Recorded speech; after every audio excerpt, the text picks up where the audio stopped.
Hi everyone, welcome to class. Hello, and welcome.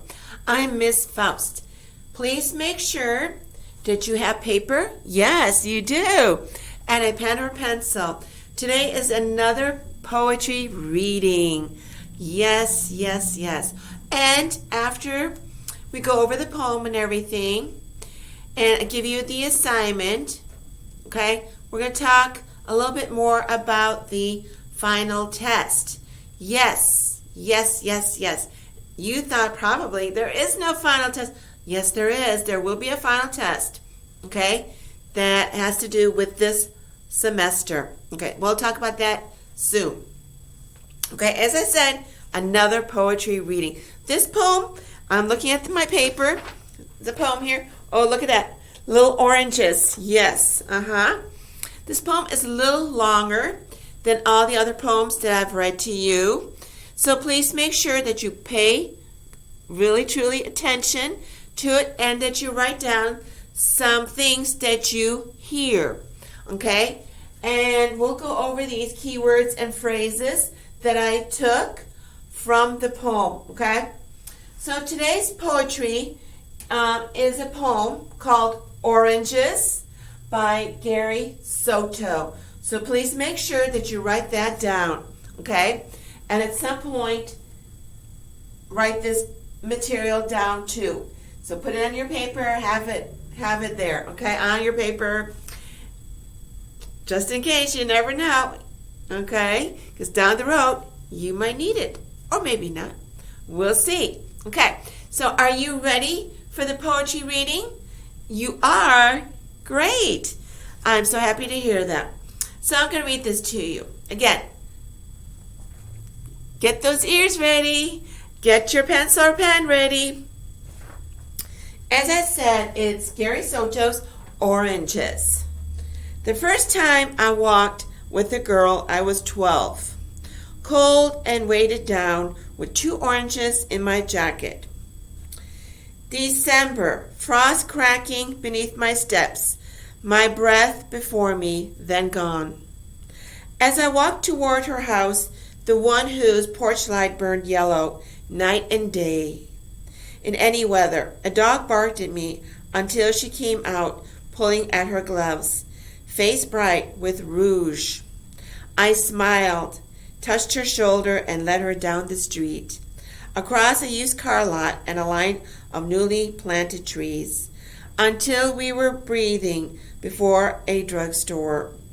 We entered the tiny bell, bringing a saleslady down a narrow aisle of goods. I turned to the candies, tiered like bleachers, and asked what she wanted, light in her eyes, a smile, starting at the corners of her mouth. I fingered a nickel in my pocket, and when she lifted a chocolate that cost a dime, I didn't say anything. I took the nickel from my pocket, then an orange, and set them quietly on the counter. When I looked up, the lady's eyes met mine and held them, knowing very well what it was all about. Outside, a few cars hissing past, a fog hanging like old coats between the trees. I took my girl's hand in mine for 2 blocks, then released it to let her unwrap the chocolate. I peeled my orange that was so bright against the gray of December that from a distance someone might have thought I was making a fire in my hands. There you go. What do you think? You like it? Good. I'm glad you do. I enjoyed it. Yes. So for a moment here, let's go through it, shall we? That sound good? Okay. So yes, we have winter time. Okay, so it's cold out. We get that. The speaker, again, a boy. So a male, just like Gary Soto, a male. Okay. He's remembering. It's a memory that he has of this girl, and he was 12 years old when he walked with the girl. Okay, so it's December. He has two oranges in his pocket. okay, the pocket of his pants and the like, and he goes out and he's, his breath is just like, ooh, he can't even breathe. It's just so cold. And he's like, brrr, okay. All right. So when he's breathing, it's like, and he can see his breath. Okay, it's that cold. Sometimes here in Phoenix in the mornings, later in December and into January, early mornings, like 4:30 in the morning, you're trying to breathe and you just see your breath because it's just so cold. If you've had that experience, then this is what the speaker is experiencing. Okay, so he's walking to her house, and again, he has his oranges with him. Very important, those oranges. Okay, so there's a porch light burning. There's a light, and there's a dog barking, going woof woof woof. Okay. Yes, we don't have our doggie with us today. Sorry. And she comes out. She's all dressed for the cold. She's got her gloves on. Okay. She's got some rouge on in the face, so she's all red. Nice red cheeks. Oh, or pinkish to reddish cheeks. Okay. So they're walking across the street. There's a car lot that they walk across. As they're walking, they see a car lot because they're walking across there. And they go to the drugstore, the nearest drugstore. They hear this little bell. You know how some stores, when you open the door, you hear like a little bell ringing, ding, so that the salespeople would know, especially in a smaller shop like a mom and pop store. They may have that bell to let them know, especially if they're in the back, that to come running out and greet the customer. Like, hi, Mr. Smith, how are you doing this week? Oh, I'm looking for that newspaper. Okay. All right, so we have that. And they're just going down the various aisles of this wonderful store, okay? And the speaker is just wondering, what is his girlfriend? We're talking 2 words, so it happens to be a friend who is a girl, okay? And what is she going to pick? And there's all these candies, and her eyes are just light up. She's like, oh, wow. You get excited. You can see that in the eyes, all right? And there's a smile coming, and it's starting to form. Okay. And he's fingering in his pocket. Wow, he's got a nickel. Hold on. He's got his little nickel. Okay. One of our little words here. Our nickel being 5 cents, worth 5 cents. So he's got one of these. Everyone see that? Okay. In his pocket.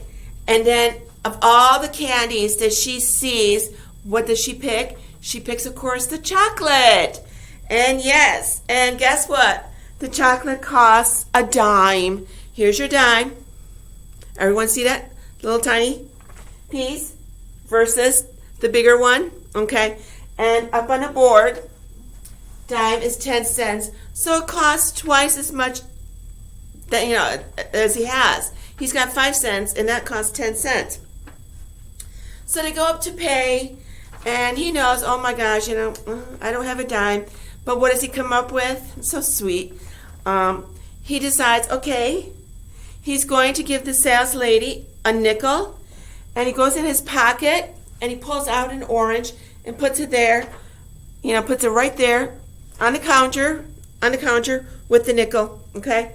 And the sales lady's looking at them, looks at him, and their eyes meet, and she understands. She understands, so she accepts that. She understands he doesn't have the 10 cents. But she's willing to accept an orange in place of the dime. She'll take that orange and the nickel, and it's perfect.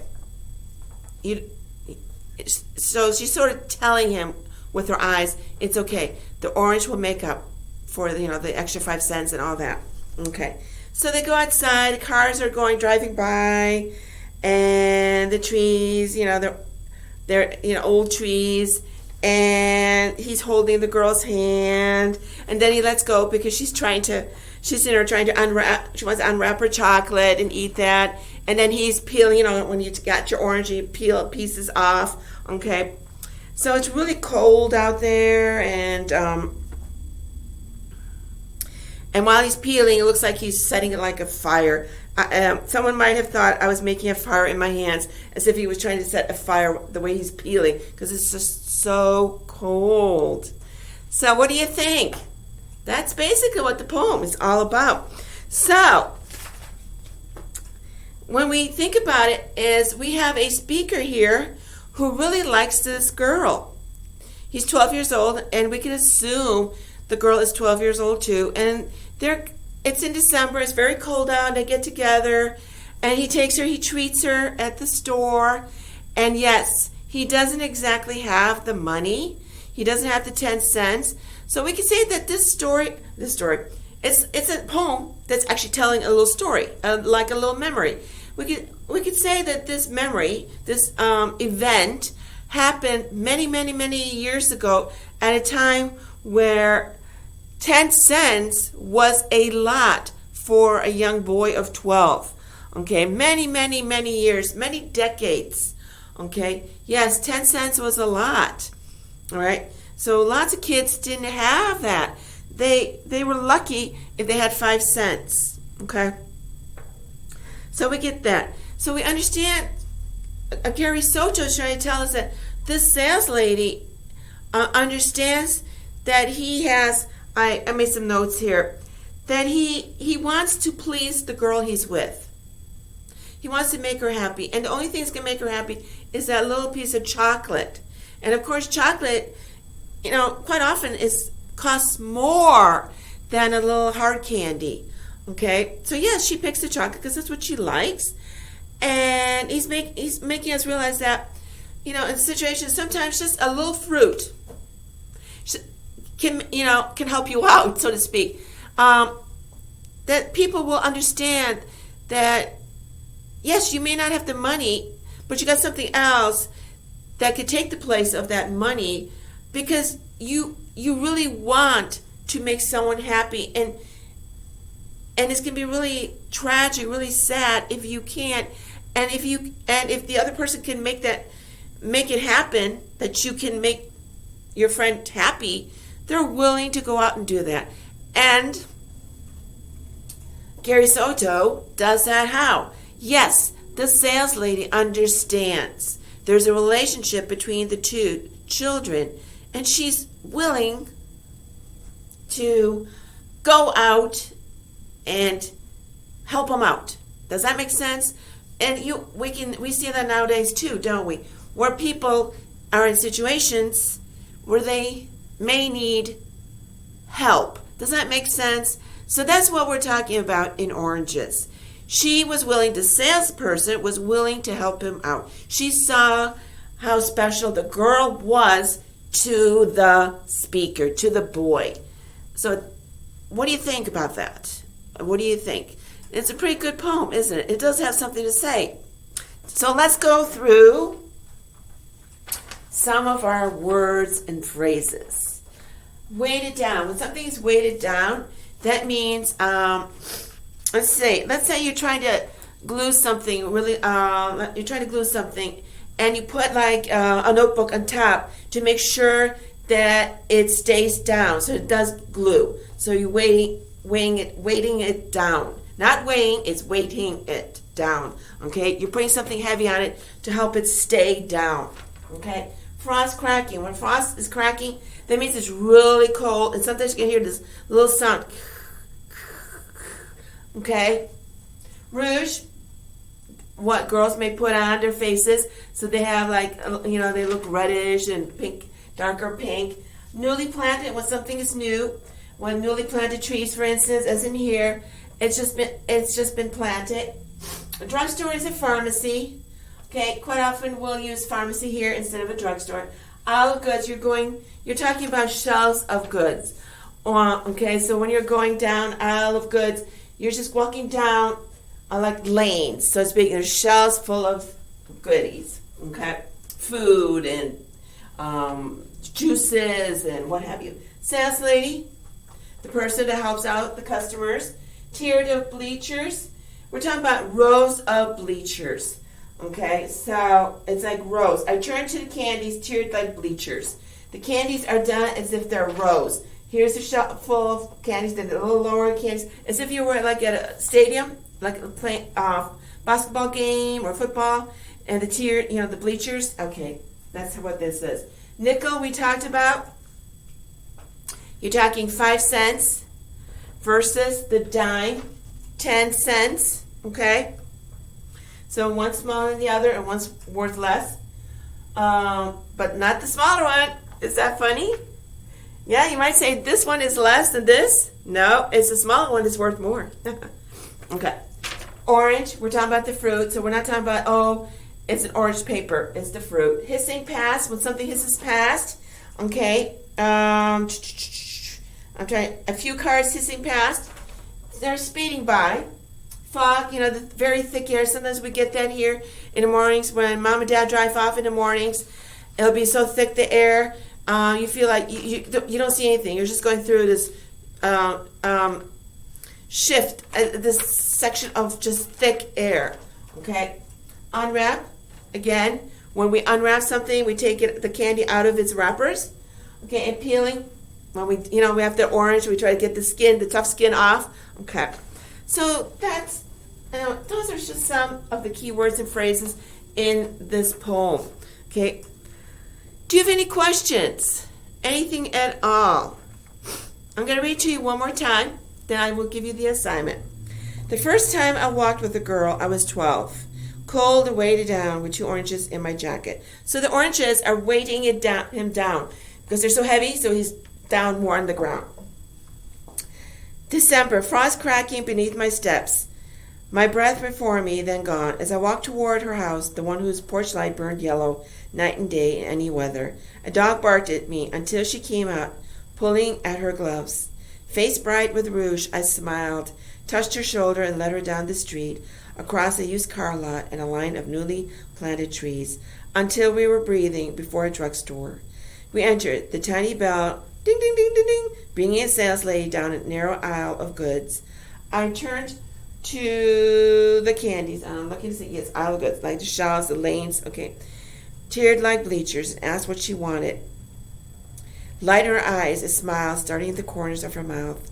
I fingered a nickel in my pocket, and when she lifted a chocolate that cost a dime, I didn't say anything. I took the nickel from my pocket, then an orange, and set them quietly on the counter. When I looked up, the lady's eyes met mine and held them, knowing very well what it was all about. Outside, a few cars hissing past. Fog hanging like old coats between the trees. I took my girl's hand in mine for 2 blocks. Then released it to let her unwrap the chocolate. I peeled my orange that was so bright against the gray of December that from a distance someone might have thought I was making a fire in my hands. Oranges. People understanding. People. Right? People understanding people and their situations. And shall we say, willing to help out. Any questions? No? Let's turn to the assignment. Please make sure that you copy this down, that you write it down so you have it. Okay? All right. I want you to write a paragraph of at least, I might use a little bit here. I put some more. Okay. Of at least 5 sentences about your favorite fruit. This was about oranges, or I should say, right here. This one was about oranges, okay? What is your favorite fruit? Okay. So I want you to think. What is your favorite fruit? Why? Why is it your favorite fruit? And here comes a good question. What memories do you have about that fruit? For instance, in oranges, the speaker has a memory, doesn't he? He was 12 years old when he was walking with a girl, took her to the drugstore and bought her a chocolate. Okay. A paragraph of at least 5 sentences. That means you can write 10 if you want, 7 if you want, 8 if you want, okay? But not this. 5. Include at least 2 commas. I need to see commas. So make sure that you look at your notes on using the comma. 2 commas. And I want to see a title. This poem was called Oranges. What is your title? Okay? So a paragraph about your favorite fruit. Why is it your favorite? What memories? What is the fruit? To begin first, please tell me what the fruit is. Give me a title, catchy. Don't just call it pears. Okay, 2 commas. I want to see 2 commas used correctly, so check your notes. Okay, any questions about your assignment? Okay, your final test is December 18th. Oh my gosh, sounds like tomorrow. Yes. Okay, I've sort of already hinted what you need to do. We've been doing writing practices, haven't we? And again, you're writing here. So yes, it'll be writing. Okay. I want you to focus on punctuation, please. Be sure to look at the notes and the videos. Again, know how to use the period correctly. Okay, make sure I see those periods. The exclamation point, question mark, semicolon, colon, comma. Please go through the notes on punctuation. Okay, items in a series. I need to see that comma before and or. 2 complete thoughts for the semicolon, right? The list. I cooked the following meal yesterday, colon, lasagna, period. Okay? So please check that. Wow! Exclamation point. Yeah, all that. Please check your notes. If you have any questions on the notes, on the videos, on punctuation, contact me. Otherwise, this assignment is due today. Be ready for the test. December 18th. Be ready. And I'm looking forward to those paragraphs. I'm hoping to see them so soon. So again, due today. I hope you have a pleasant day. Orange away, so to speak. Have a good one. Till next time. Bye-bye.